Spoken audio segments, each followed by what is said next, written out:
Let's make this a quick one and a good one. Good morning, good afternoon, good evening. Welcome to BWTM Sports Gaming. Glad you could join us. If you haven't subscribed already, do please hit that subscribe button, smash the like button as you come into the room, and yeah, leave your comments in the comment section. We appreciate and do appreciate the support given. News has just broken that Moses Itauma, his next opponent, could well be Hughie Fury. Hughie Fury is the cousin of Tyson Fury. He's well experienced.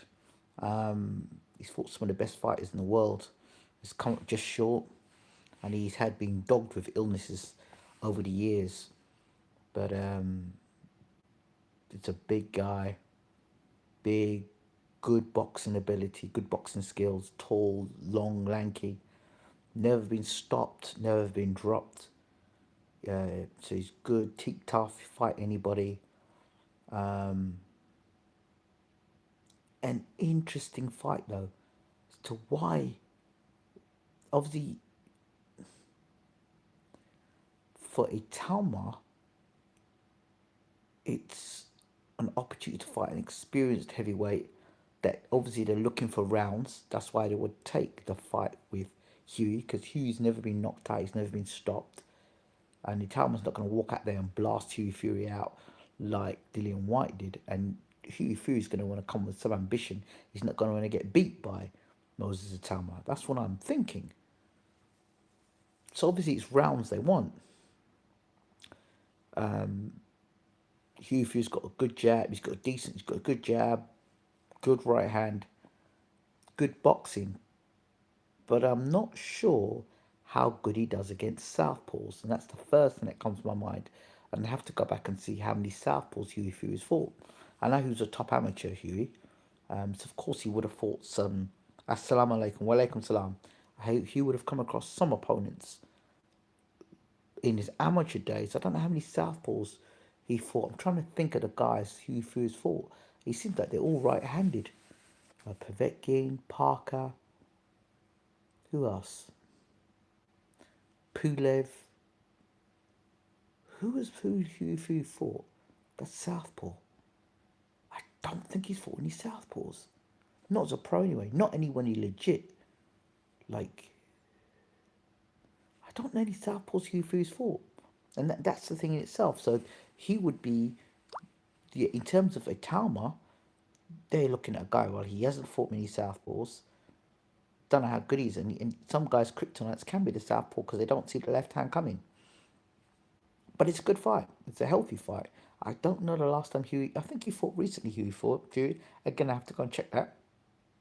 I think the last fight he fought is Dan Garber. I think I could be wrong, but I'll go and check up on that as well. But I just heard the news. I'm thinking, wow, Hughie Fury versus Moses Itauma. Didn't see that one coming. I mean, like, people are talking about Moses Itauma fighting Alexander Usyk, which is crazy, based on beating Dillian White, who's never ever been a world champion. I mean, it's crazy the way people want to fast track fighters. It's crazy, and there are people who don't know about boxing because it just doesn't work like that. It doesn't, because you're just a there's a pure disrespect to Usyk's class, his ability, the people he's fought, the people he's beat, the whole package of Usyk, and he looked really good against Daniel Dubois in his last fight. So I don't know where the hell that's coming from. Only thing with Hughie is that he's very, very inactive. I think four fights in as many years. Yeah, that's the thing. That is exactly the point. But I mean, people like who, and that's because for me, throughout Hughie's career, and I was thinking about it last night, Hughie's career is a very strange one because he fights guys that don't have great personalities. I don't know why. I mean, well, the biggest personality he probably fought in terms of like people who speak and they've got some sort of real personality, I would say is by Joseph Parker.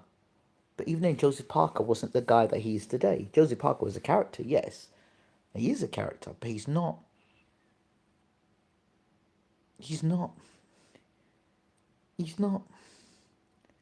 He's not. He wasn't then the Joseph Parker as we know now. I mean, he's really well established. Joseph Parker. He was still finding his way. Joseph Parker was a knockout artist coming up through the ranks. He fought Andy Ruiz, and he just beat Andy Ruiz to become WBO. No, actually, it was wasn't it Joseph Parker and Andy Ruiz fought for the WBO title, and then I think Parker came to defend his title against Hughie Fury in England in a fight that a lot of people thought that Hughie Fury won to become the champion. But it was all political, they were saying. I remember all that stuff, and I remember, was it John Fury said, you're political bastards. I remember him saying that.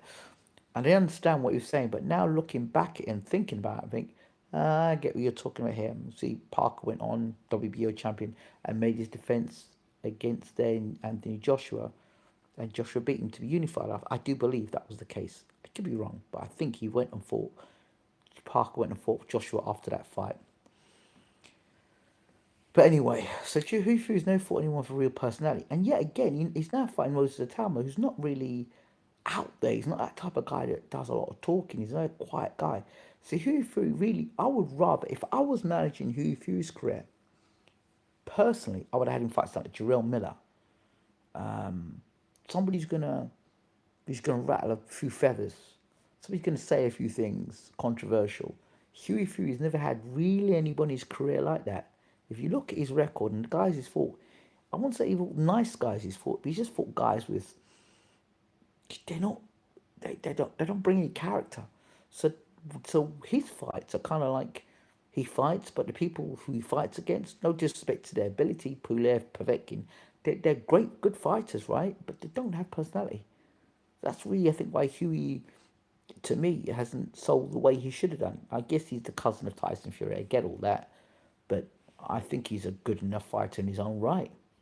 I think he's a decent fighter and was all right. So I don't know. To me, I don't understand why the matchmaking was. And when I think, yes, SC, when I think about it, you go back and you look at Hughie's career. Who has he fought? How many grudge matches has Hughie Fury fought in? He just fought. He just boxed. He's just a guy with gloves that can fight. And I always thought if I were managing Hughie Fury, he'd have a complete makeover. The first thing I would do if I was managing Hughie Fury's career, not training him now, if I were managing his career, I'd put him in with guys like Jarrell Miller. Because Jarrell Miller, for example, is going to talk, he'll sell a fight, he'll do all the stuff, he will create attention. And these guys will make Hughie fight. Jarrell Miller, the Deontay Wilder fight, who else? Anybody's gonna come out of their boat and say something. Derek Chisora. I remember years ago that Hughie Fury talked about fighting Derek Chisora. Now Chisora versus Hughie Fury would have made more sense for Chisora's last fight. That fight would have made more sense. Yes, Jojo. Yes, ST. I'm doing good. I'm doing good. Drew Miller will make the biggest show, but he will be unprofessional. That's the yeah. Well, I don't care about him being. I don't care about him being unprofessional. All I care about is Hughie Fury getting the promotion. Do you get it?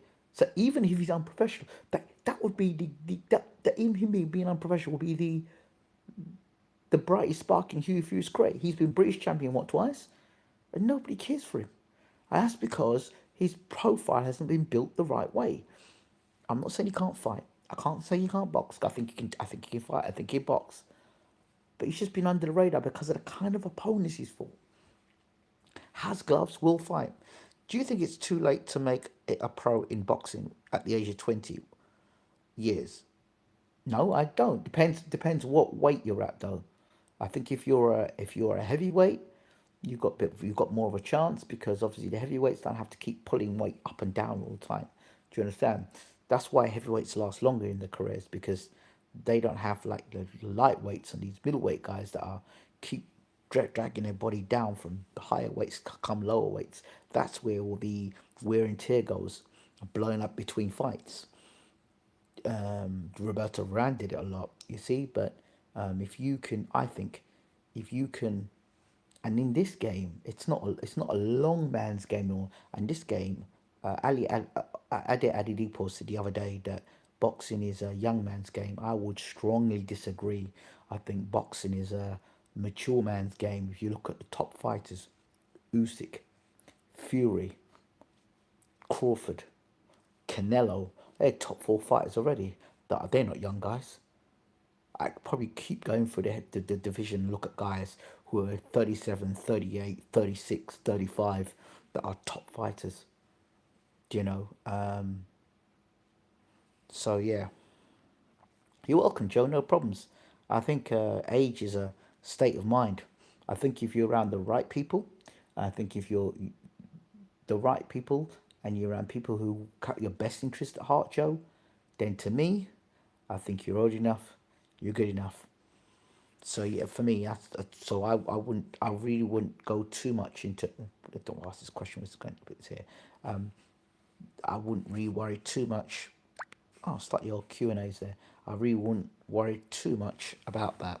To be honest with you, get on, do what you got to do, mate. Do you know what I mean? You've got to get in the gym. You got to do those runs, those lonely runs. You got to get in the ring.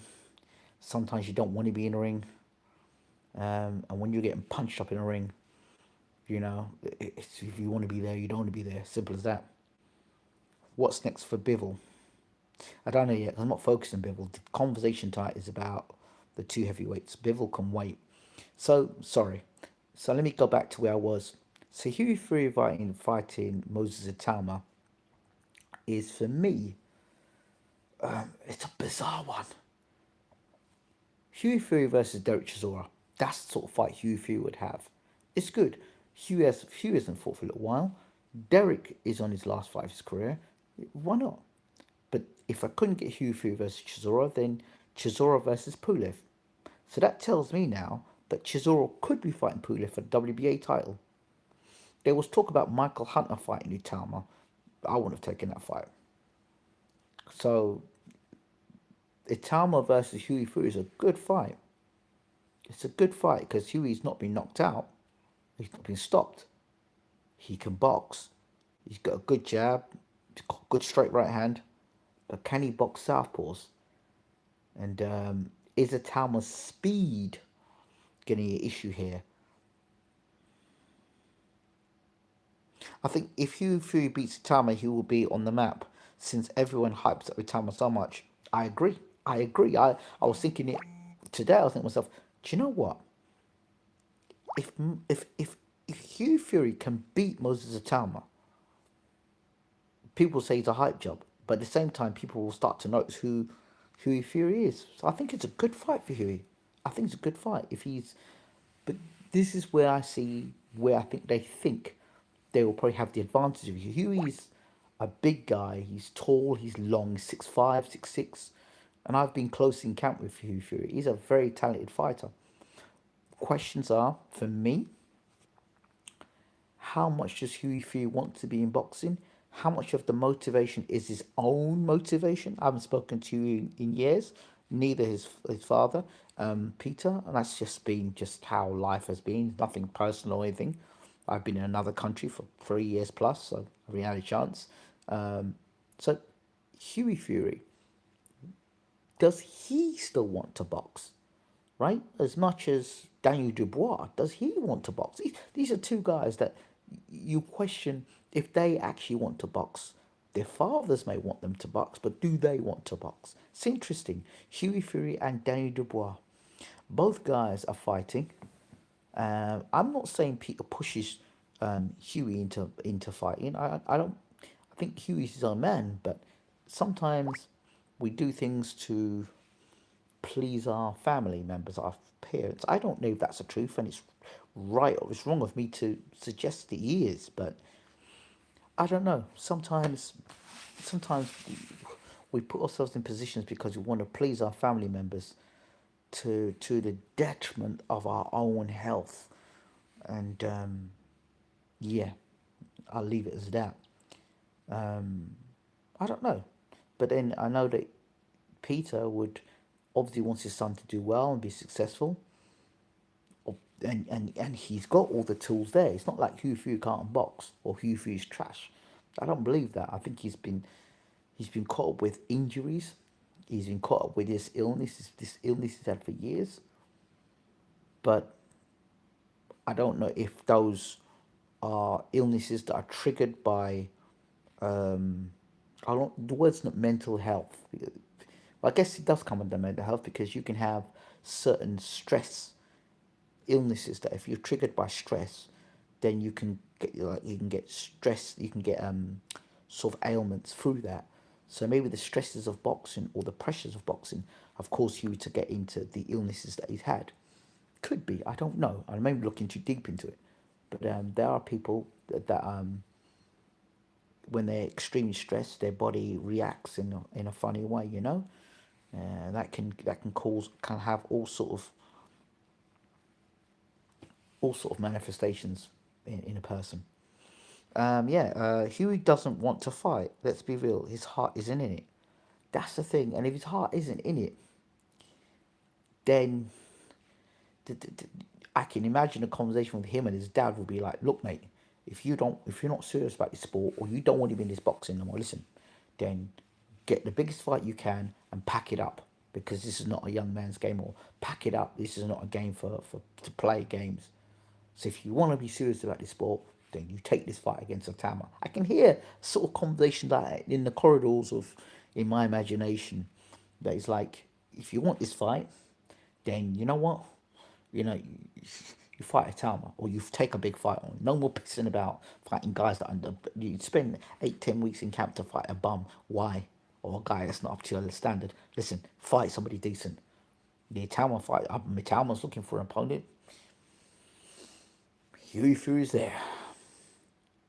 So if Hughie Fury don't want it, we'll know very quickly.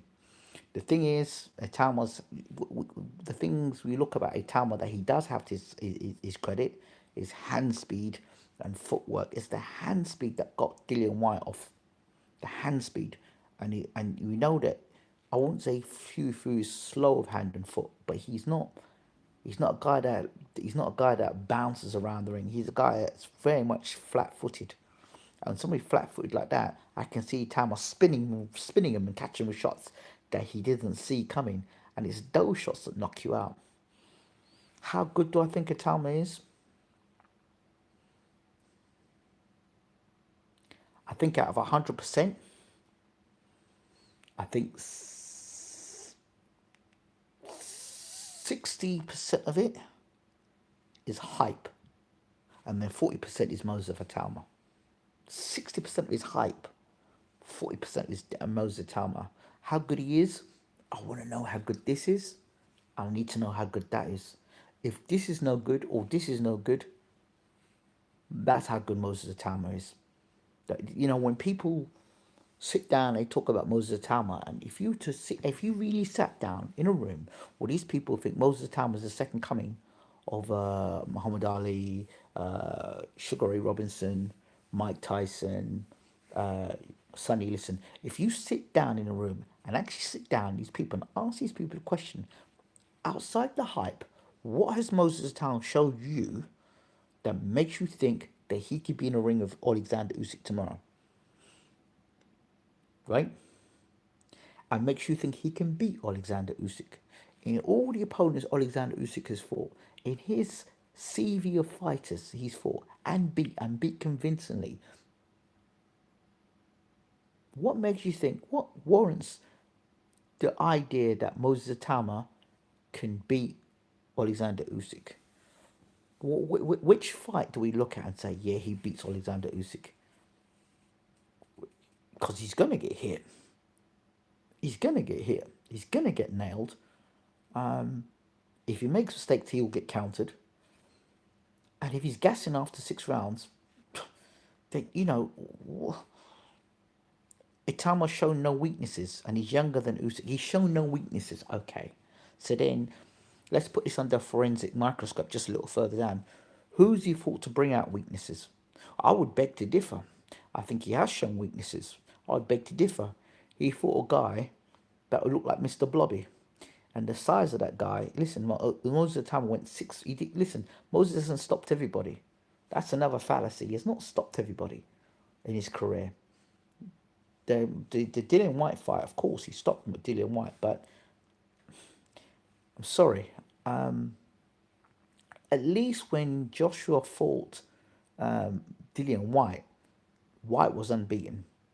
He was unbeaten, Joshua, and it was a grudge match, and there was a lot on the line. And despite Dillian Whyte being injured going into that fight, He rocked Joshua. Right, so it was a fight. It was a real fight. So Dubois is another conversation altogether. So I'm gonna. Dillian was washed. We're not talking about Dillian now. We're talking about Dillian when he fought Joshua. He wasn't washed then. He was injured then. And I told everyone going into the fight, Dillian White is injured going into this fight. But even then, he was able to rock Joshua. So moving forward, at least Joshua had that fight. And then he had obviously the Klitschko fight where he got dropped and he got up and he knocked Klitschko out. Poor tactics in the corner by Vitaly Klitschko telling Vladimir, oh, don't worry, we'll take this guy late. And obviously Klitschko, Vladimir gassed out and Joshua jumped on top of him and finished the fight off. That was very poor. I remember after the fight going back to the hotel room where Klitschko was and Uncle Bashir, and we screamed live from there talking about Klitschko's career and all the rest of it and what happened and how we felt that the instructions in the ring were poor, by the cornermen were poor. Anyway, I diverse. Let's go back to this conversation now. So, Itauma has done nothing yet of any substance. Like, Dillian White feels still have to fight. Has still got more questions than answers. But the point of this fight, with coming back to the Hughie Fury fight, to me, I think they're going to use speed and movement, which they would do to their advantage. And the reason why Hughie hasn't been knocked out is because he's fought guys. He's seen the punches coming before they come, so he's able to brace himself. With this fight against Itauma, for me, Itauma's going to use speed and movement and try and turn Hughie so he doesn't stand in front of him, turn him and let shots go like he did against what's this guy's name? That tall guy, that tall Aussie guy again. I can't remember his name again. Dempsey McKean. Yeah, he'll try and do that sort of stuff against Hughie Fury. So Hughie Fury will have to watch that early on, fast hands, but after rounds 5 and 6, if Hughie Fury's still around and he hasn't been bashed up, then we can see where Moses Itauma is, because obviously Hughie's not been knocked out before, right? So we'll see how it is. But I don't think Hughie's fought a guy who's got the sort of fast hands that Moses Itauma is, and Hughie's a lot heavier now than he used to be. So I don't know, and he's pretty flat-footed.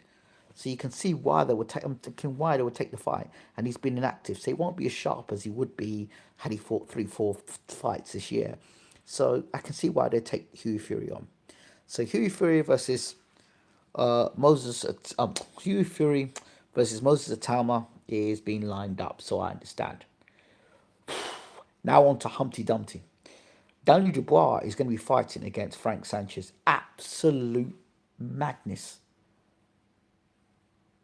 Frank Sanchez versus Daniel Dubois. That's for an IBF title eliminator fight. Absolute madness. Like, this is the first time Dubois has been knocked out, right? He's going to fight Frank Sanchez. The fight that Sanchez had against Caballero, was it Caballero? And Caballero beat him. Frank Sanchez was injured in that fight, and Turkey still wanted him to fight, even though he had an injury. So I understand. So now he's going to fight Dubois. I told you all about Dubois and the story of Humpty Dumpty sat on the wall. Humpty Dumpty had a great fall. All the king's horses and all the king's men couldn't put Humpty together again. I said it. I called it. So now let's see how this manifests. Humpty Dumpty sat on the wall. That was when Dubois was champion. Before he fought Usyk the second time. Humpty Dumpty had a great fall. We just saw the great fall from grace. The trainer's gone, the party, the dad, and now the aftermath.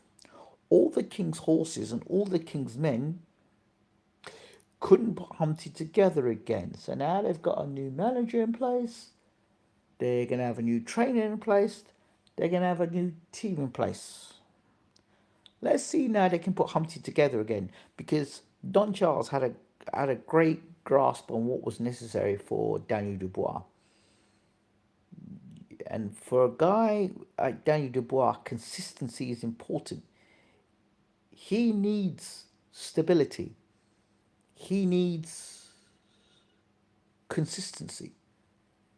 He needs clear instructions, and most importantly, he needs to clear his head out. And I don't think that he's ready to go in against Frank Sanchez, because it's going to be all right until he gets hit on the chin.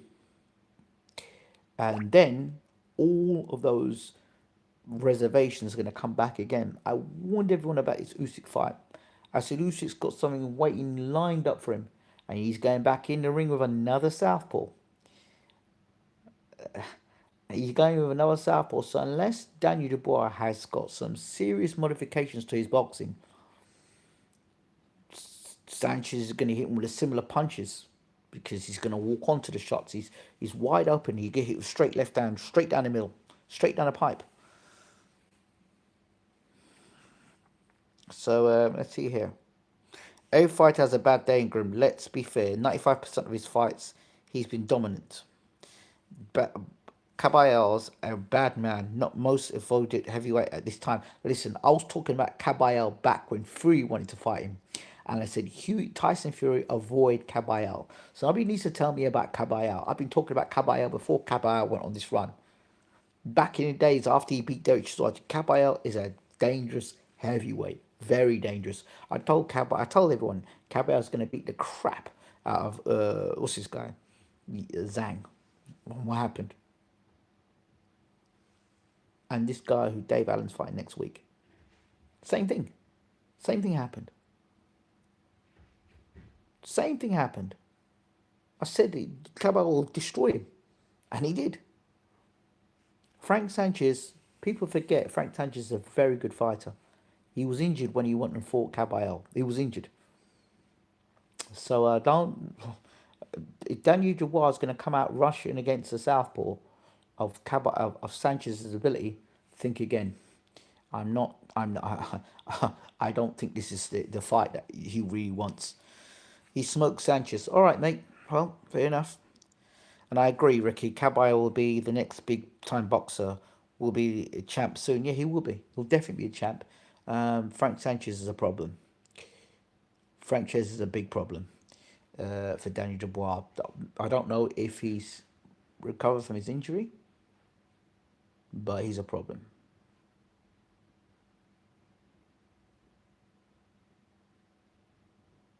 He's a major problem. So if he's fit and he's injury free, it's a bad matchup for Daniel Dubois. How did you know about Caballero before anyone else? Did he have a good amateur background? Yes, one. And two, I remember when people were talking about when Fury wanted to fight Caballero, yeah? Instead of fighting Wilder, I said, Tyson Fury, do not go anywhere near Ajit Caballero. I did a video on it. Do not go anywhere near Ajit Caballero. That man is the truth. Do not go anywhere near him. Listen, any man you see, the warning signs, when he got dropped by Zhang, yeah? When he got dropped by Zhang and he got up and then he beat the crap out of, not Zhang. Was it Zhang? It was Zhang. He dropped Zhang. No, was it Zhang that dropped him? Was it Zhang that dropped him? I'm sure it was Zhang that dropped him. Zhang dropped him, didn't he? And he got up and beat the crap out of Zhang. Yeah. I remember watching that fight and going myself, oh boy, this boy can fight. And he's taking a punch from Zhang and got up. For me, that was the final piece of jigsaw puzzle, because I knew he could box. This guy can box. He can box on the inside, he can box on the outside. He's got lateral movement and he's got a brain. So he can come out in different styles and fight you. And that's what makes him dangerous. Ajit Caballero, dangerous. Not fighting the same way or same fight all the time. If you watch Daniel Dubois, he fights the same way every time. Straightforward, straight, walking in straight lines and just trying to overwhelm you with punches.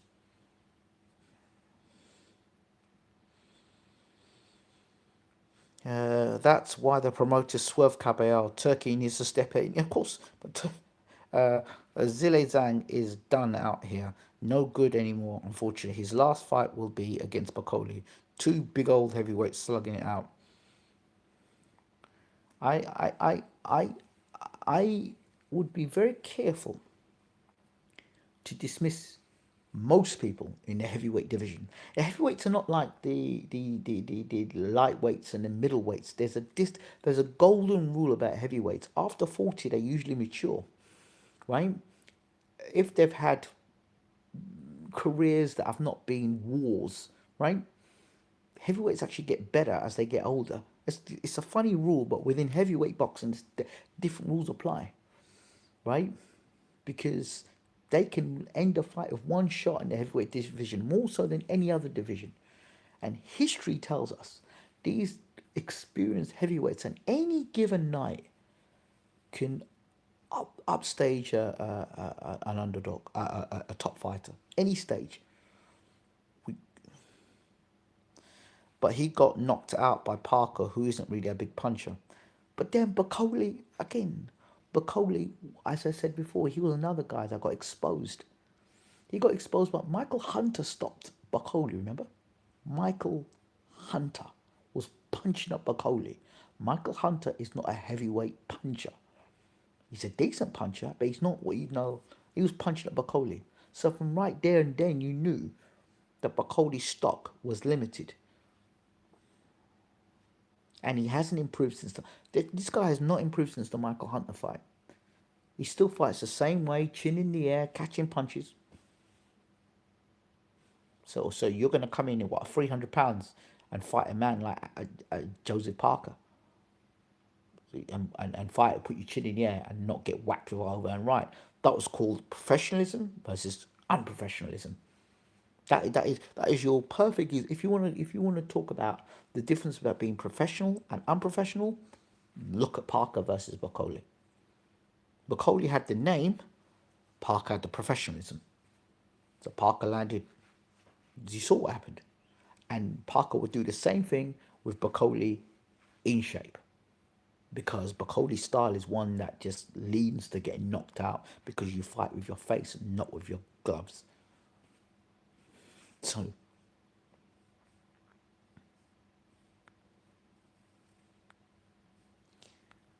you'll never forgive Bakoli for that, will you? I understand you though. You need to be a big Bakoli fan, and Bakoli massively let you down against Hunter. He did, because that was one of the fights that I learned a hard lesson with Uncle Bashir. That was the lesson I learned. I said, Uncle Bashir, he's seen Mike Bakoli. He's the next president. I said, what do you mean the next president? I said, yeah, Ikubuchi. I said, he's the next president. He looks a bit like Ike and he fights a bit like Ike. He said, yeah, okay, all right. He said, tonight, Michael Hunter's going to see, he's going to show you what the president's all about. I said, Michael Hunter? He ain't going to do it for him. But Cody's going to steamroll him. He says, wait and see. Oh my God.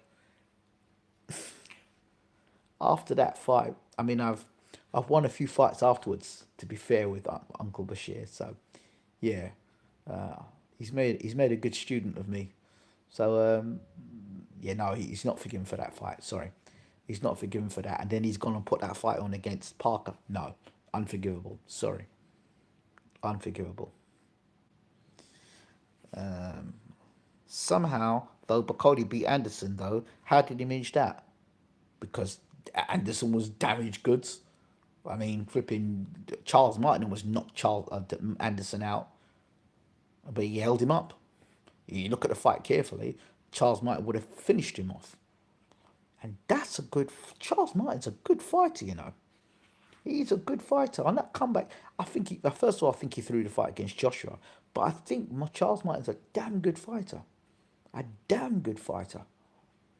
Good punching power, southpaw, decent chin. Good fighter, man. Good fighter, Charles Martin. Very underrated. I thought Anderson was gonna be.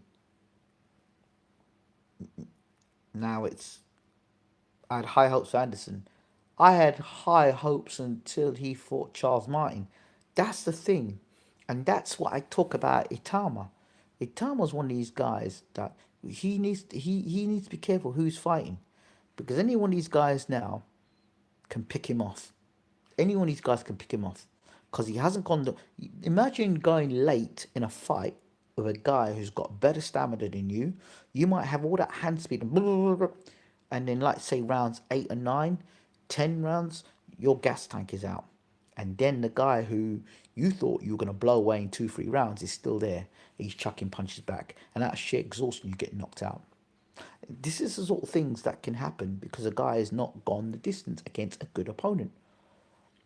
Right? These are the things that can happen. It happens in boxing all the time. Heavyweight boxing is filled of fighters like Itama that are hyped up, hyped up, hyped up, and then they run into trouble. Martin was definitely paid to lose that fight.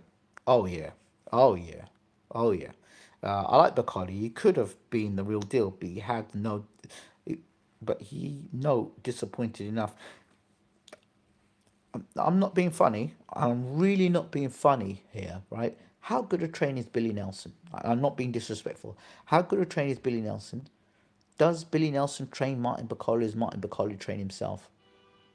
And he's like Billy Nelson, like a cheerleader to him. I'm not being disrespectful here. I'm just asking the hard facts because I've seen Bakoli come into condition, come into fights. He looks terrible. He doesn't look great, and he fights. How can you still be fighting the same way when you got knocked out by Martin Cole Hunter? Still fight the same way against Joseph Parker. These are questions that I don't know, man. I don't know.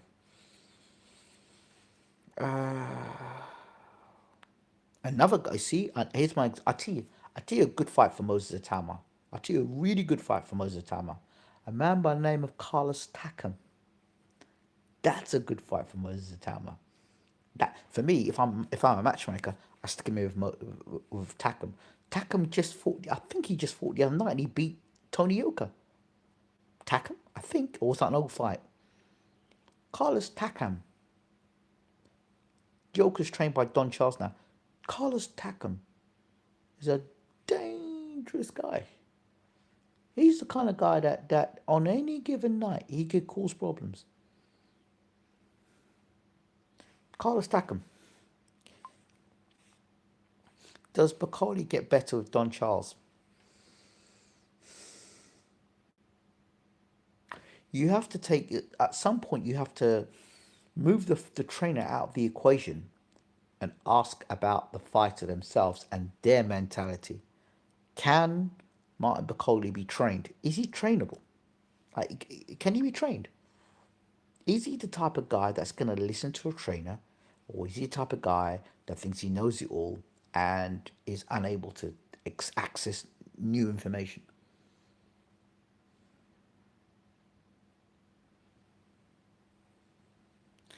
Takam tough but dead meat. Why dead meat? Didn't he beat Tony Yoka the other day? I'm sure he was fighting the other day and he beat Tony Yoka. Maybe I'm wrong, but Takam's a good fighter, man. Them kind of guys, man. They guys are gonna cause problems. Them guys can still cause problems. Freeze them guys out. There's a history of guys like this. I mean, I just take you back, 20 years ago, Evander Holyfield, he'd just beaten Buster Douglas to become heavyweight champion of the world, right? He was celebrating. He was the man. He went back to Atlanta, Georgia, and he went to make his first defense of the undisputed heavyweight championship of the world against a guy by the name of Burt Cooper. And Burt Cooper was like, it's Burt Cooper. He's had so many losses on his record. Burt Cooper was knocked Evander Holyfield out. So it's not the only time. Burt Cooper went and fought Michael Mora. And Michael Mora had the fight of his life. Those are two fights you need to go and watch for you to understand. Those are just two of many fights of guys that were the champions and were this guy's gonna get blown away in a couple of rounds and end up almost getting knocked out. So I'm not in there, especially the heavyweight division. I don't dismiss any of them guys. Any of them guys. No. If you talk about Mike Balogun, that's different. That's different. You got to put credit on these guys' names. Not Mike Balogun. When Mike Balogun will dive to the canvas. Forget Mike Balogun. I'm talking about legit guys who've got something to fight for, some guys who've been around a while, who've got a track record of being tough, teak tough, and giving their all and not backing down. Them type of guys I'm talking about. That's a different level. How many fights away do you think it is before Itauma gets his first real test? Smoking Burt Cooper, that's one. John, to be honest with you, at any given night with Moses Itauma now, it could happen because it's the unknowns, and we have, um, and this actually segues into Wardley versus Parker. We have some blueprints. Remember what I always say: fighters fight in patterns. What I mean by that is that Dubois fights for a certain pattern. Keith Thurman fights for a certain pattern. That most fighters fight with a pattern, which means they'll come out one way. Like Keith Thurman, his pattern was he'll come out in the first couple of rounds, try and blast you out of there on the front foot. If he can't blast you out of there in the first 3 rounds, then he'll retreat and just skate around the ring for the rest of the fight and block that. And that's how Keith would fight. If you can't get you out the first 3 rounds right, then you'll skate around the ring. You know, so that's one example. Deontay Wilder, for the most part, is going to keep you on the jab and keep you the jab, try and keep you a long distance, and then look to land that right hand as quick as possible. And all it takes is to figure out someone's timing, like Evander Holyfield did with Tyson, and you can unravel a guy. That's what. Thank you, Shook. That's what I'm saying. Heavyweight boxing is one. If you're not careful, it can unravel very quickly. It can unravel very quickly. It doesn't have to be about it. Look, here's a good example. Vitaly Klitschko fighting Herbie Hyde. Yeah? Vitaly Klitschko's the WBO heavyweight champion of the world. And Herbie Hyde, fast hands, good power, you know. Let me tell you, right? The fight went, what, 2 rounds?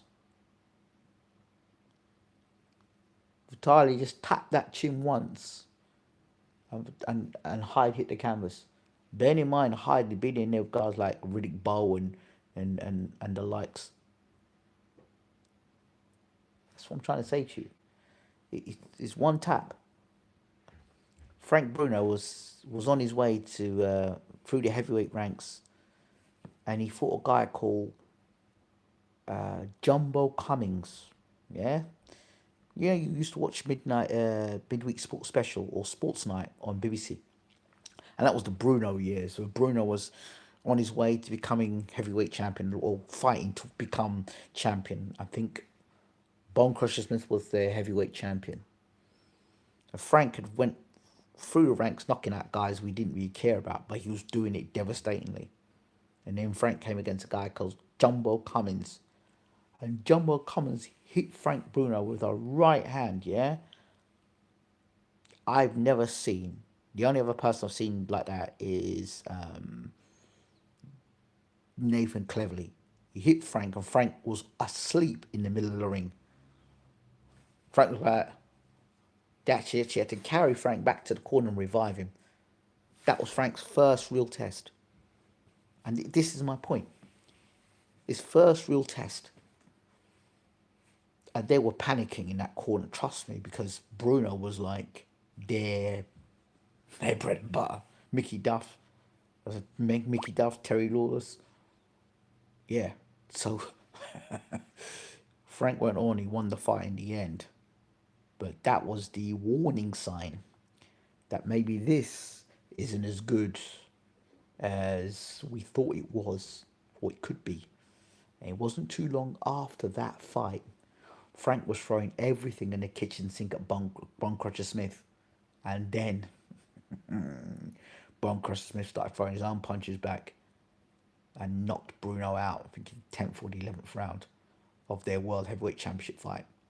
So there's enough history to suggest Moses Itauma is no different.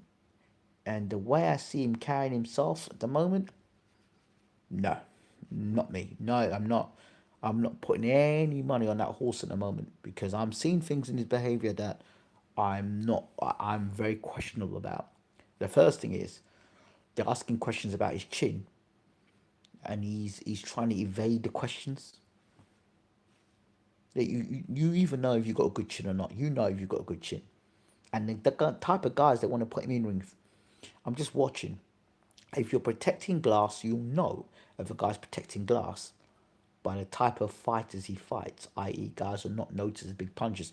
Now the Dillian White fight, from what I understand, Dillian was injured going into that fight. And had I known his leg was injured, then his mobility wasn't great. If you haven't got no mobility, you can't throw any punches. And if you can't throw any punches, you're a dead man walking. So, Jai Opetaia, when he steps up to heavyweight, what do you think? Jai Opetaia, question mark, question mark, question mark. Listen, I love Jai Opetaia. I love his energy. I love his demeanor. I think it was not this fight, but the fight before. He fought a guy who was from New Zealand, young guy. And I saw something in that fight that made me think, well, hold on a second, what's that? And so he got clipped with a shot by that guy. He got clipped with a shot and he kind of like shut down. And I think to myself, oh, okay. See, one of those kind of dudes. You're one of those dudes that like to give it out, but when it starts coming back at you, it's another story. I'm not sure about Opetaia. I like him. I like what he stands for. He's about business, all that stuff. But I'm gonna reserve judgment on Opetaia just for a minute. I'm not saying he's not a great fighter and stuff like that. But I'm gonna just reserve judgment on him because I didn't like the way he responded to those punches, and I'm like, So, if a guy with a little bit more intent, younger, and wants to have it with you, are you still that same guy? So I want to see him fight in that unification bout. If I see him that fight there, I'll know better.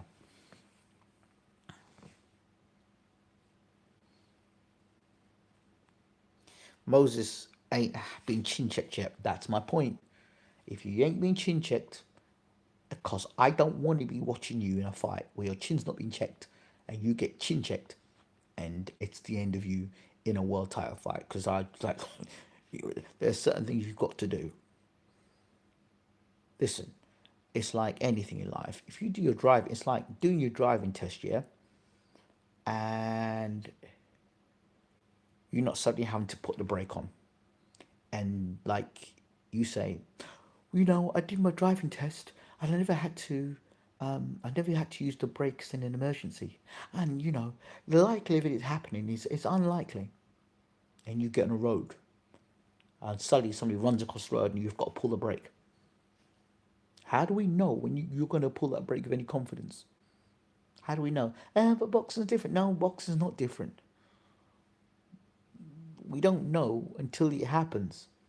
And for us to know, you've got to do the stuff behind closed doors. We don't know how good this guy's chin is. And bearing in mind, if his chin is anything like his brother's chin, it didn't take much for his brother to get knocked out. So if that sort of chin, China chin, is in the anatomy, then we have problems. Remember, if you go back and watch certain fighters, go back and listen to what Tony Bellew was saying about David Price. He was the second coming of, he was the heir to the Klitschko's. Do you remember? He was the heir to the Klitschko's. Robert Hellenius, the Norwegian Nightmare, whatever it was, the Nordic Nightmare. He was the heir to the Klitschko's. Do you not remember these guys? He was the heir to the Klitschko's. Samir Peter was the heir to the Klitschko's. Do you remember? Do I have to take you guys back? Do I have to take you back to what was being said about David Price after he knocked out? Who did he knock out? Was it not Audley Harrison? And where did Tony Thompson disappear after? Oh yeah, Tony Thompson was a good fighter as well. Tony Thompson dispatched David Price. So this is my point. These guys get hyped up. And he's the future of this, and he's the this or that, and he's this. That. But what have you done? And in this particular era now, This era we're in now, we're in the highlights era. If you look good on a highlight reel, then you're going to be heavyweight champion of the world. No, you have to go for the steps. British, Commonwealth, European, world. You see, when Lennox Lewis was 14 and 0, I think it's 14 0, 15 and 0, and he was fighting Gary Mason, who was 36 or 35 and 0, 32 or 33 by knockout. Gary Mason. And he was British champion. He was on the verge of fighting for a world title, and he fought Lennox Lewis. That night when Mason and Lewis fought it out, that night was the coming of Lennox Lewis, because he took punches and he gave punches back to Gary Mason. Mason was a puncher.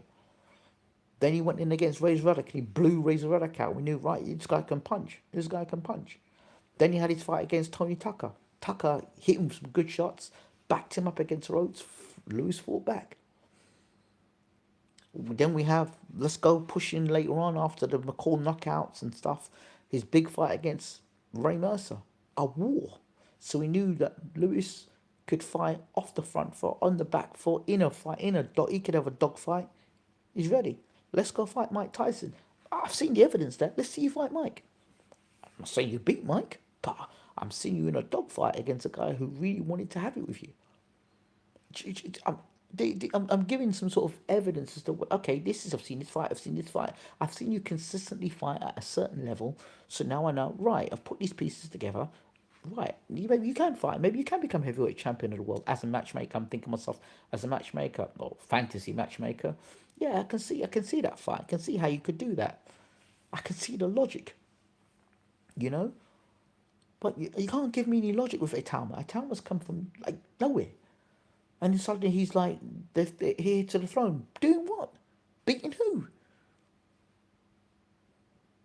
Unless for a second, if we rewind all of this, Dillian Whyte was great.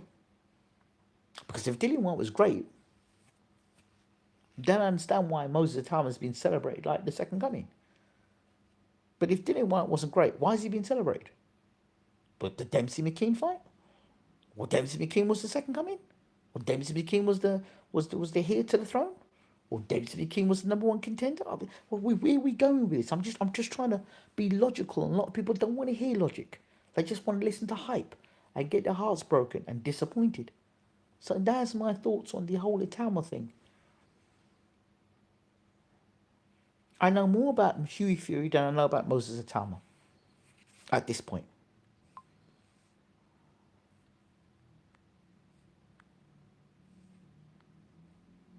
Yarde Benavidez. That's another one. Anthony Yarde. He may have a puncher's chance, but he's punching a guy. He's going to think, when he fights this guy, he's going to think he's been hit with, he's going to think there's six David Benavidez in there. Because he says he wants to have a shootout. Well, unfortunately, if he decides to go and have a shootout against David Benavidez, Benavidez has got hand speed, tremendous hand speed. And Yarde, again, has not fought at a certain level. Yarde keeps fighting these guys at these certain levels.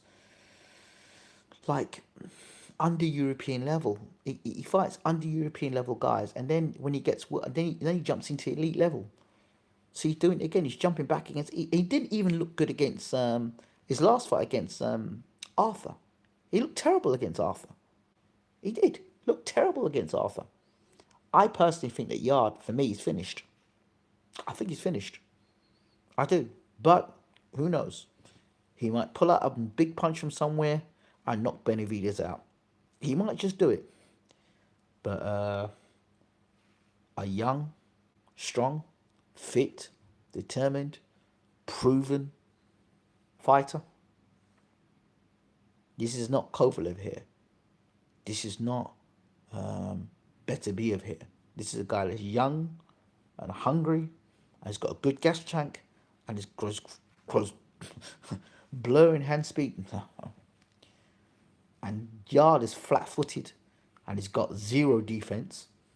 I guess his best shot, his best way is to land the right hand, go to war with Benavidez, because he's not outboxing Benavidez, because Yarde can't box. Yarde cannot box. Yarde's best chance is to try and go out there and catch Benavidez slipping and hit him with a right hand. Other than that, he's not boxing Benavidez.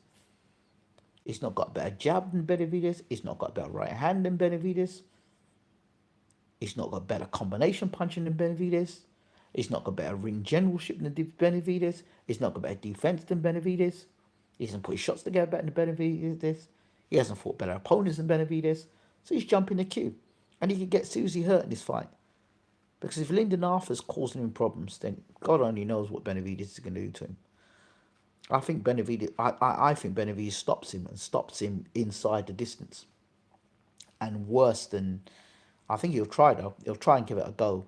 And that's where he's going to get hurt. Because he's got a big heart, hasn't he, Benavidez? Yarde. He's got a big heart. So he'll keep going. But I think it's just to his own detriment.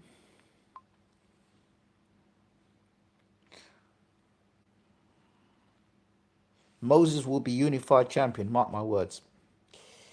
Yeah, unified. British, Commonwealth, European. Moses looks like he's 30. Do you think he's lying about being 20? Might be the Nigerian side of him. I say that with all seriousness. In Nigeria, we've got guys, I'm not lying. I'm not lying. There are guys that are 20 and 21 playing under 15s cricket. Yeah. I'll leave that one right there. I'll leave that one right there. Yarde has an awful trainer through and poor management. Can't go from random fighters to elite fighters. He needs to find the middle ground. There's a way to get paid. He's finished. Yarde's career is finished. His career is finished. Because, like, you tell me, honestly, where is he going with that style? Where is he going with that style?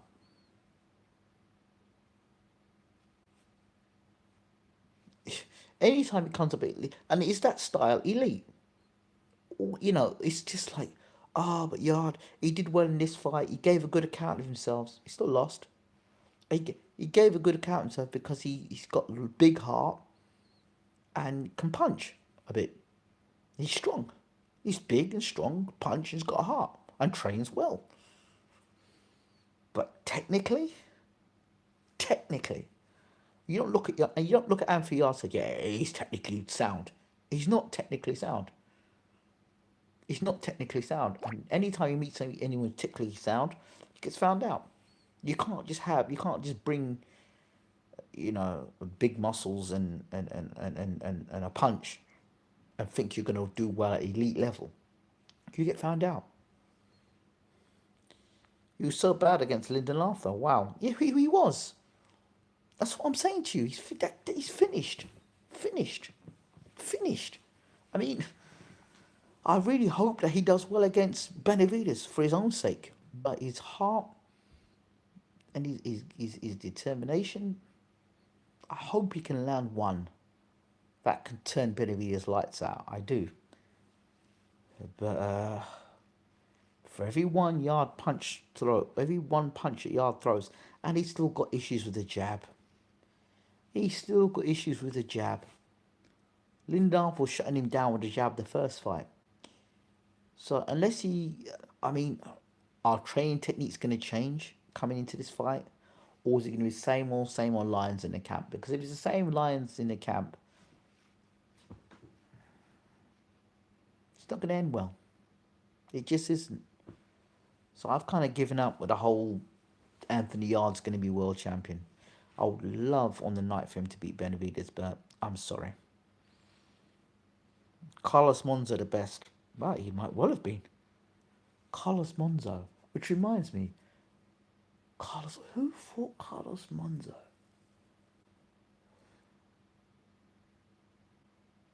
There was another guy that died. Did he take his own life? And they were calling him the new Carlos Monzo. He was beating everybody up. He was a puncher. He was like 40-something and no. And he died. Was he in Mexico or something like that? I remember the guy. He was in the late 90s, early 2000s, I'm sure. You talked about Carlos Monte, you brought that memory back of that guy. Too much muscle gets cast too quickly. Hey, that's it. And then is his training conducive to that? Final thoughts.